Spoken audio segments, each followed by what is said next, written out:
Hi, everyone. Welcome to episode 108 of the All Dolphins podcast. We are joined today, as you can see on the screen, by our good friend Tom Curran of NBC Sports Boston to talk all things Patriots and maybe perhaps a little Mac Jones / Tua in there as well.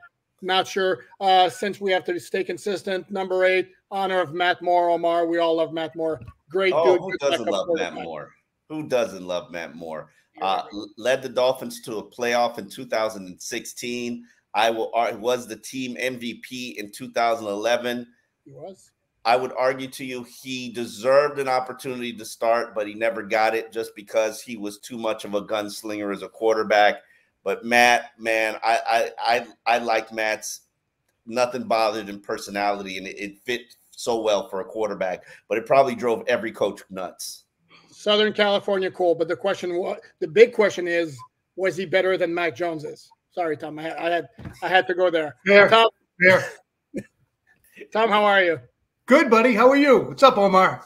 Hey. How much of a stress or pressure release was last week's win over a very good team for the Patriots? For the Patriots, it was unbelievably immense. I mean, the buzzards are circling here, and they will continue to circle. But in preparing for TV show I do today and in reflecting on it, the point I'm going to make is that win to get to 2-5 for the Patriots was probably more of a gift to their fan base than some of their playoff wins, a lot of their playoff wins, because this was wholly unexpected. This was a team that was having dirt shoveled on it, rightly so. Bill Belichick has lost the team. They have losers' DNA. I shouldn't say he's lost the team. That's not correct. Yeah. Bill Belichick has lost the faith of the fan base to a large extent. I think he's lost the faith of ownership to an extent. And we were embarking on a coaching death watch. And if you look at the way that they were tracking, not just this year, but from last year through 2021, their exit plan for Brady in 2020, and the back half of 2019 even, it's a long stretch of ineptitude that they've shown. And when a street sign says left, they've gone right, and they've run into a bridge abutment. So all that considered, to beat what is recognized as an elite team in the AFC generally, to do it after screwing up late and come back to win, all those things together made this win a huge life preserver for a team that desperately needed it. Now, I'm curious. I know Poupard's going to get in here, but I know we're on this death watch, and you hinted at he might have lost the locker room, and I trust me, I'm a veteran of knowing when a team has lost confidence in their coaching staff. I've seen it so often. But could this news that he's got this contract extension and everybody who's waiting for his demise, hey, I'm locked up for big money, could that have bought him some time? Well, that's what's interesting about the whole contract situation, because I've come to find out that that contract really is not what it's kind of initially being represented as. In terms of long-term, I'm understanding that it's up after 2024. I've had sources tell me that. So it's just through next year. They don't want him in his walk year.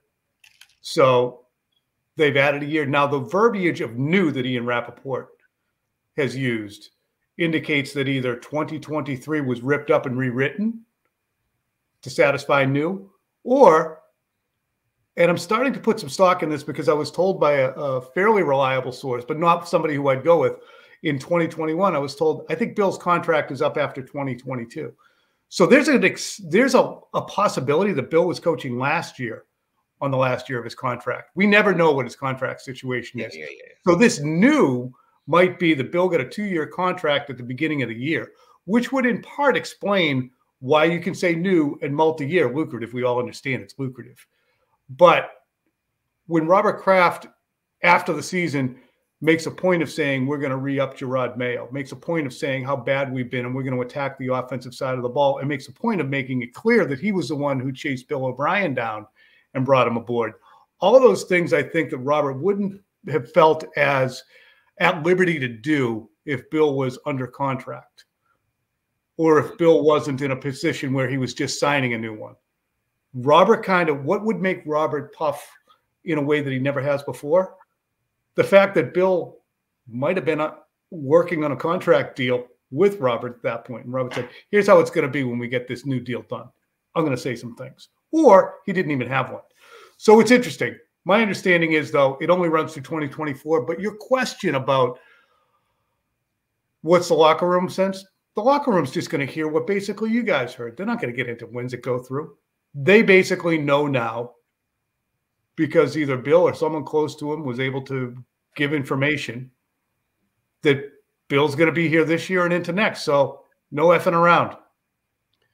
So what about this notion that there was no way Robert Kraft would fire or part ways with Belichick if he still had a legitimate shot at the Don Shula record, that was unfathomable? Does that still apply, or because the Patriots have kind of struggled ever since Brady left, that's off the table and Kraft's going to do what he needs to do?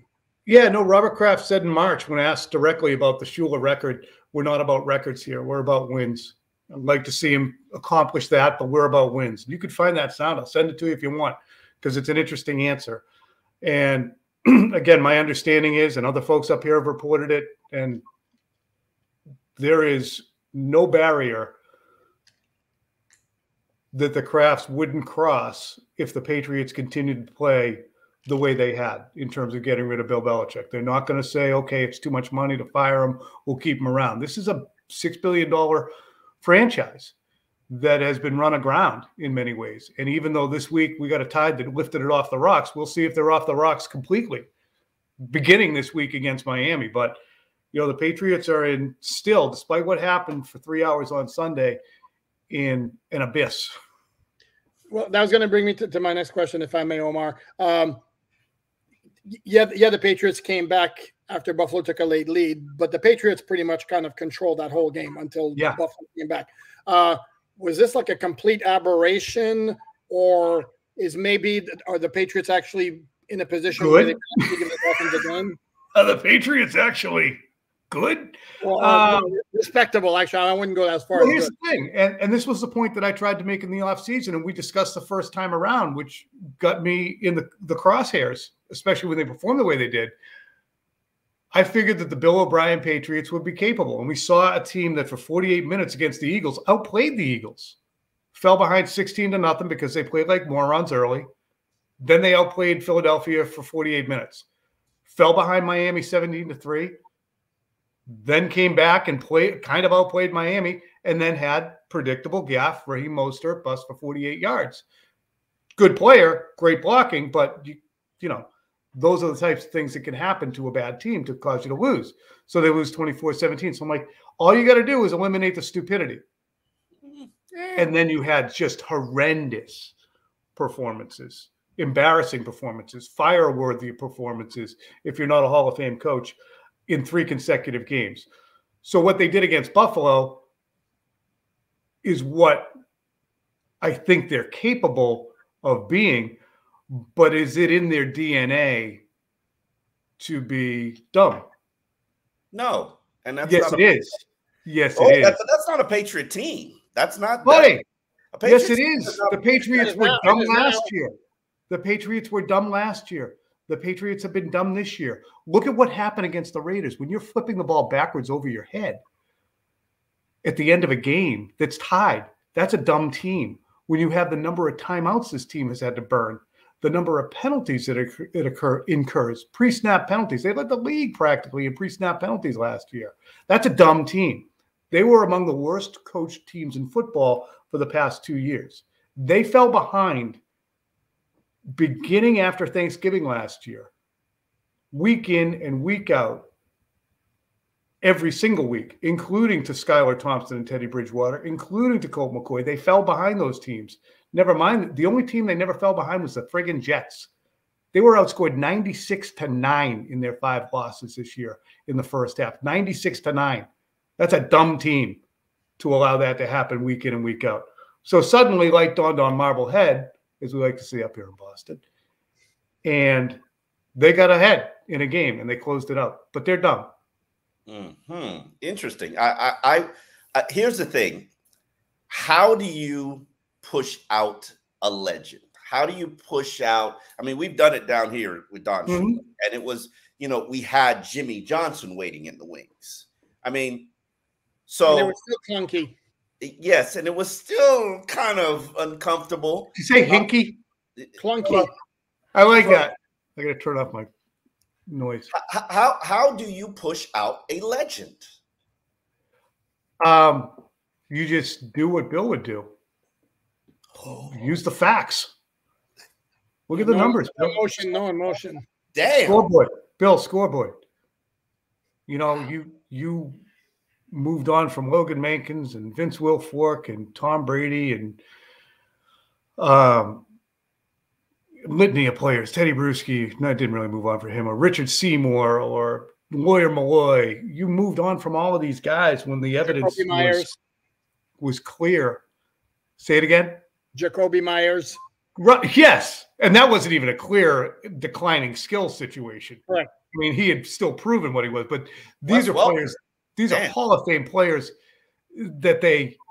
or Hall of Fame, borderline Hall of Fame players, or very good All-Pro and Super Bowl winning players who Bill moved on from when he said, do I smell a decline? Get him out. And the Patriots have let Bill go through a decline that really has been present since after the 2017 season. In that 2018 season, when they won a Super Bowl, their 5 losses in going 11-5 were all to teams that didn't make the playoffs, including Miami with the miracle in Miami loss to Brian Flores. Was that 18 or 19? Am I talking about my house? That was 18. Okay, I got it right. So, come on, Miami's been getting you for every year since the Brady era. Oh, I know. Yeah. Don't underestimate us over here. There was Sam Madison and Pat Surtain, man. The vibe in Miami in the early 2000s when it was September and hot and they're playing on the infield and you're like, something's going to happen. Something's going to happen. And it did. Well, we know what the people are watching for. We know what they're anxiously anticipating. Oh, good. It's time to go there. Yeah, it's time to go there. Week 2, you had some bold statements about who's the better Alabama quarterback, Mac Jones or Tua Tagovailoa. Tuanon primarily. Dolphin fans were a little bit bothered by it. And I got to say this. When I did look up the stats, because your claim was that Mac Jones was a more accurate quarterback. And by the numbers, your claim was right at the point of that game. Yeah. But the rest of the argument, a little sketchy there, a little sketchy. Well, but I don't think the whole argument was that he was more accurate. And I'm sure you guys can play it. But it was a component of what I was saying was that Mac is more accurate. And I think that's what made Dolphins fans really recoil and go, well, Mac might be more accurate, but you can't say Tua is inaccurate. And there were games that I would see where Tua couldn't keep it on the planet. But I think I overstated Tua's inaccuracy in trying to make my point that Mac was accurate. He's not an inaccurate quarterback. Using last year's Pittsburgh game, which the astute Tuanon maniacs were able to say, it was his worst game. You can't use that one. Yeah, fair. But the bigger point that I'm making and the bigger point that's going on this year, and Mike McDaniel almost pushed the podium over last week because of it, is everything has to do with who you're surrounded by all the time, period, end of story. Whether you're Brock Purdy, whether you're Tua Tagovailoa, whether you're Mac Jones, whether you're Dan Marino and Don Shula, it has to do with who you're surrounded by in terms of how good you're actually going to be and how well you're performing.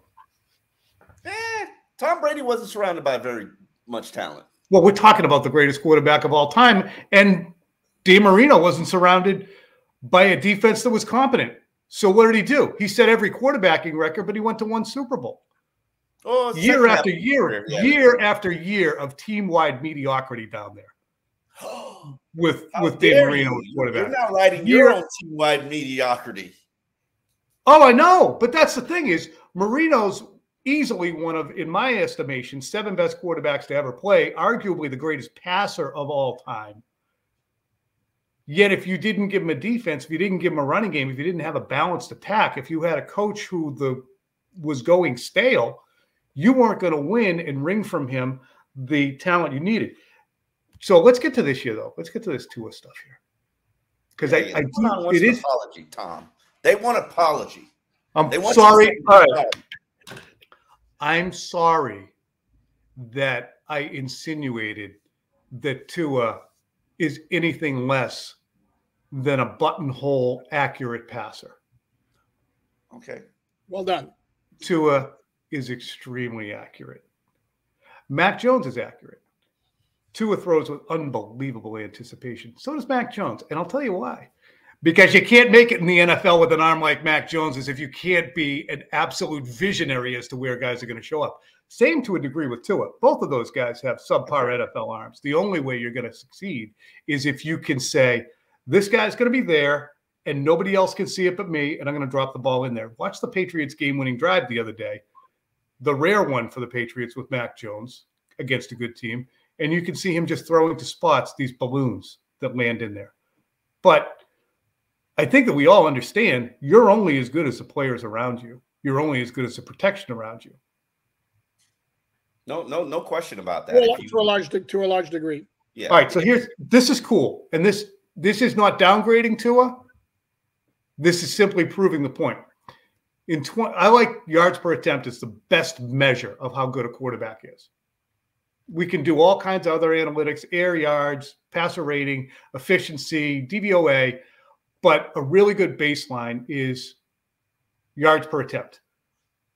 8 means you're friggin' good. You can look at the Montanos, the Marinos, the Bradys, Josh Allen, and you can look at Tua right now and see yards per attempt is a great indicator of how good a player is. 8 is the number. 8 is great. 7's real good. 6 is starter level. In 2020, Tua had 2 games where he was over 7 yards per attempt and 1 over 8. 2021, he had 6 games over 7 yards per attempt, 2 over 8. In 2022, he gets Tyreek Hill and Jalen Waddle are married up. He had 12 games over 7. He had 9 games over 8, which is great quarterbacking.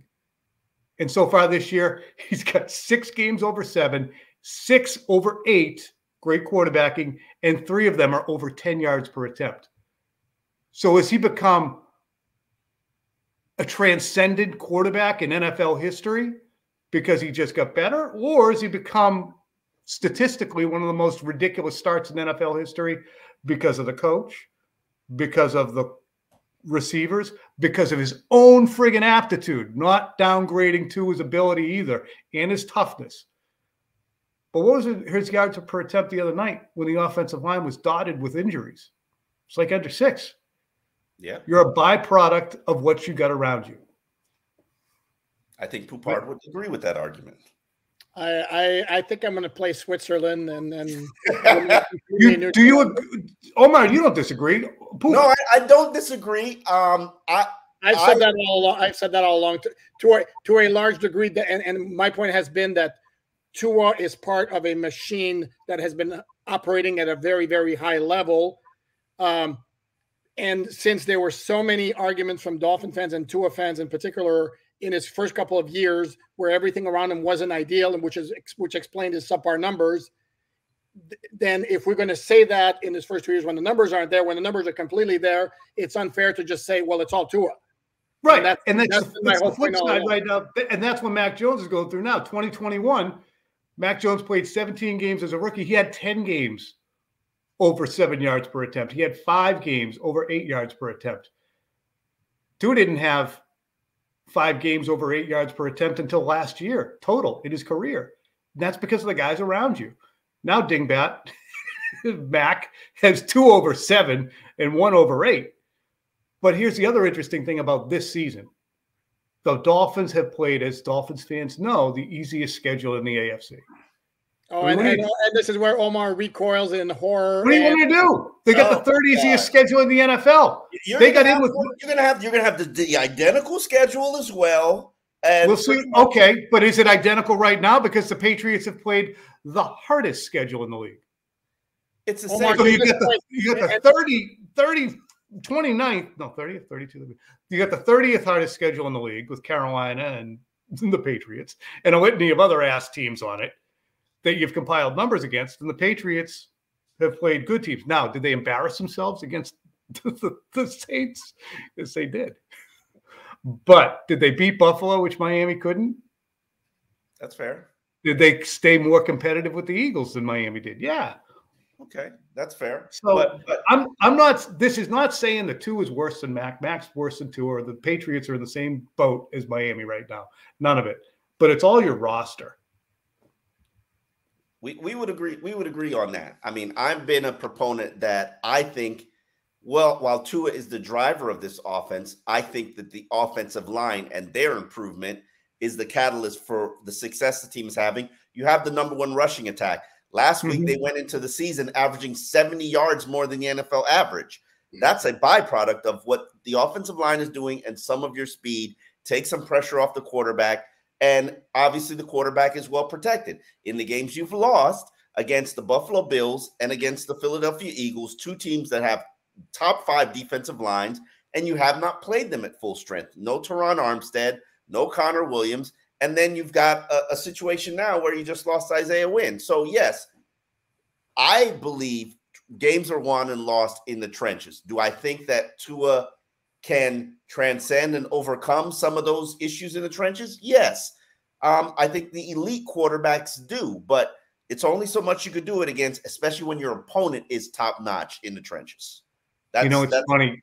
It's funny you mentioned Isaiah Wynn, because I never thought I'd miss Isaiah Wynn.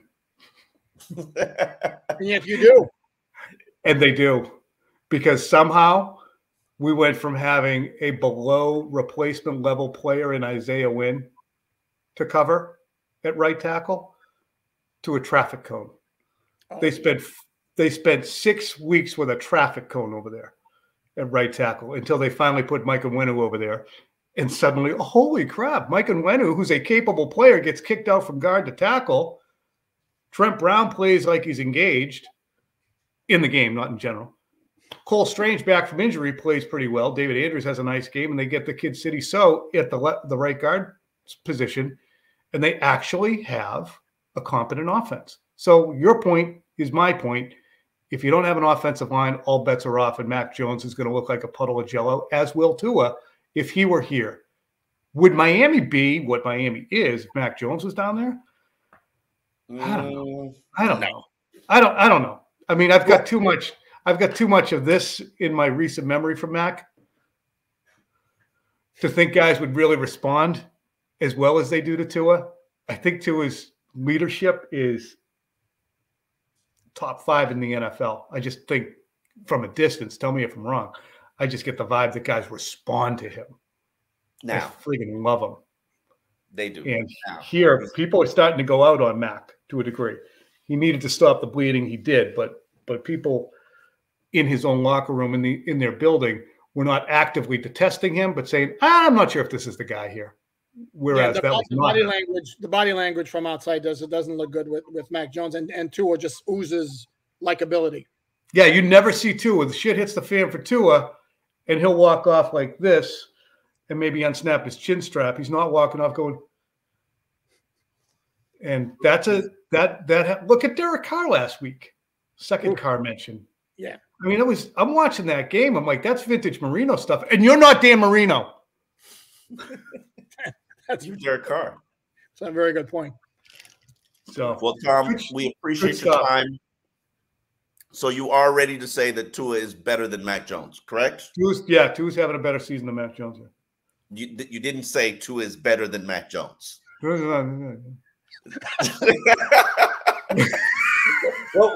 was that? Well done. Yeah, no, definitely. In the situation he's in, Tua's having a better season than Mac Jones is. Tua's a better player in the situation. Yeah. If I was drafting quarterbacks, okay, right now, and Mac Jones and Tua Tagovailoa are on the board, I'd take Mac Jones. The injury thing. Yeah. Stubborn. Stubborn. My wife complains about that. And Tom, I think you got a little bit of that in you right now. I love Tua. I do. I think he's awesome. And he's fun to watch. And that friggin' team is fun to watch. And it's a lot more fun than the Patriots team is to watch. I just worry about his noggin. That's all. If the noggin wasn't involved, layup, Tua. It's the noggin if I was starting a team. All right. Well, we appreciate you, Tom, for joining us on Behind Enemy Lines. You can find Tom on Twitter at Tom. Don't bother. Don't bother. Don't give my friggin' Twitter out. I don't want to hear from him anymore. Twitter account on his mailing address is Tom from NBC Sports Boston. We appreciate your time. Thanks for joining us on Behind Enemy Lines. All right. You guys are great. Have a great rest of the year. Thanks, Tom. Omar, are we continuing or are we done? Yeah, you just sign out, Tom. All right, boys. See ya. All right, see ya. Okay, well, good stuff as always from Tom. Yeah, very interesting perspective. We didn't even get to go into our boy Mike Gesicki. As I say again, I'm having a bounty on any linebacker who lets Mike Gesicki score on them, who gets blocked by Mike Gesicki. No, I'll take the scoring off because Mike Gesicki is a red zone weapon. But if Mike Gesicki puts a block on you, I'm taking names and I'm writing it down. Yeah, and it's interesting, too, that Tom mentioned the right tackle position because I go back to week 2. If you remember, I don't know if I hate to mention names and single guys up, but I think it was Calvin Anderson. Oof, Dolphins abused him all night. And now, obviously, it's going to be a little bit of a different ballgame. And I think that was it was somebody else actually on the safety, the game-clinching safety that where Mike Gesicki was involved, had first crack at Max Crosby and basically was a complete turnstile in that game. And interesting with Gesicki, I don't know if you saw, I'm sure you saw the highlight of his game-winning touchdown, pretty much the exact same spot in the end zone where he scored for the Dolphins at Gillette Stadium in that 2019 finale when the Dolphins shocked the Patriots. Listen, and we've also got Devontae Parker, who somebody needs to put an APB out on him in New England. The question to me is, will this be a game where you get Xavier Howard back and maybe you see a Jalen Ramsey in that lineup? So as we said in yesterday's podcast, I do think that this is the week that Jalen Ramsey plays unless he regresses or suffers a setback. If he looks well and looks good and looks better than Justin Bethel, he's going to be in the lineup. So let's hope that that's the case. If not, put him on ice until Kansas City week. We've also got Javon Holland's situation. He's in concussion protocol. Who steps up and fills in for Javon Holland? It could be a former Texas tandem of Deshaun Elliott and Brandon Jones, former teammates, two close buddies, basically getting the back end of that secondary, manning the back end of that secondary. So that should be interesting. Are you? I know they got a decision to make on Nick Needham on Wednesday. They do. Where are you going on that? Got to create a roster spot. Well, are we not thinking that Isaiah Wynn's going to wind up on IR? Really? Are we really doing that? Yeah, I guess when Mike McDaniel says without hesitation, it's weeks, not days. He didn't say it's looking more like weeks than days. He said it's weeks, not days. Damn. So now we got to use up another spot for injury IR to return on Isaiah Wynn, but it does create an opening for Nick Needham. Boy, they're running out of those IR to return spots. Well, either that or, and sorry to the Joseph family, or Nick Needham gets activated and Kelvin Joseph winds up getting cut and re-signed to the practice squad if he clears waivers, as I would suspect he would. If I look at the bottom of that roster, he's been inactive the last couple of weeks. I believe he's gotten very, very few snaps on defense. I do remember him getting beaten over the top. I believe that was the Buffalo game on one of his very few appearances in the secondary. The Dolphins don't have anything financially invested in him. His contract's not guaranteed. Whatever bonus he got was paid by Dallas. So there's no financial hardship there in cutting him. So to me, I think, forget Isaiah Wynn, who may wind up on IR anyway, but I think your corresponding move, if they do activate Nick Needham, is Kelvin Joseph. Yeah, and you basically have to make it another week without Teron Armstead, who is going to be cleared to begin practicing next week after the Patriots game. He looks fine. Obviously, Mike McDaniel is going to bring him back at a respectable pace, but he's been walking around. He's been rehabbing. So more than likely expect him back in Kansas City week, if not the week after that, which also is a bye. So either way, you got some time there. So that's it from behind enemy lines here at the All Dolphins podcast. Sorry, Omar, very quickly. For the record, both Omar and I believe Tua is better than Mac Jones. Yes. Wanted that out there in case there was any doubt. Yeah, we won't want that twin on smoke. All Dolphins podcast. We are not on audio right now. We are honestly working on a deal. We will be there soon. And we'll probably be under the name All Dolphins. We're leaving the old name behind. So, but we might transfer the subscription. We'll figure it out. It's record label stuff. We're working out issues here on rights and things of that nature. With Suge Knight? No. Yeah. Yeah, no, I'm playing nice right now. No hanging Vanilla Ice over the balcony at this present moment. So All Dolphins podcast, hit the little thumb button. That helps us in the algorithm. Subscribe, share, tell a friend, and you can find all our work on AllDolphins.com. We got stories about the offensive line, stories about David Long and Javon Holland and their concussion or non-concussion issues. We've got stories about Hard Knocks, which the Dolphins will apparently begin taping next week during the Germany trip, and how it was forced on the organization. And later on today, we'll have a story about Jalen Ramsey and whether this is a wise approach for him to make the return this week. And the weekly power rankings roundup. See how far the Dolphins dropped after their loss against the Eagles. I haven't begun compiling it. I'm going to guess probably neighborhood of 5 or 6 around there. They're in a cluster of groups of 5 and 2 with Baltimore, Jacksonville, San Francisco. I'm putting Baltimore ahead of Miami right now. I am. Oh, after the way they smoked Detroit on Sunday, I think you have to. Yeah, Baltimore, they don't slouch. They always bring it, and they're one of those teams that physicality carries. And just like the Bills and the Philadelphia Eagles, they're going to be a problem for you. Although when you should mention, sorry, I didn't, because I just published also my weekly NFL observations, always as it pertains to the Dolphins, with a focus on their opponents and former players. The Bills just keep taking shots all over the place. We talk about the Dolphins' injury issues. If you want to feel bad for the Dolphins, and certainly not asking anybody to feel bad for the Bills, but they're losing key players all over the place, along with the 3 key players on defense, White, Milano, and Jones. Now they've lost Dawson Knox, who's going to have wrist surgery, going to be out for a bit. And then the Chiefs, who the Dolphins play next week, who, by the way, have the 7th-ranked defense in the NFL, lost Nick Bolton, who probably is their best linebacker. I think he's also got a wrist issue. He's going to be out for a bit as well. 6 weeks is a wrist. So you could play with a wrist, actually. You can play with a brace. Well, again, depend. Well, you're not playing. Depending on the position. Depends on the nature of it. I think Knox is having wrist surgery. Okay. So he's going to be out for a bit. Yeah, he can't play with a wrist.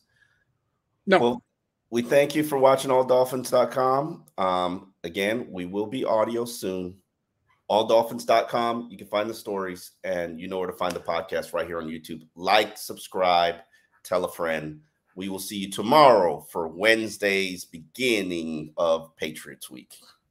See you then. Thanks, everyone.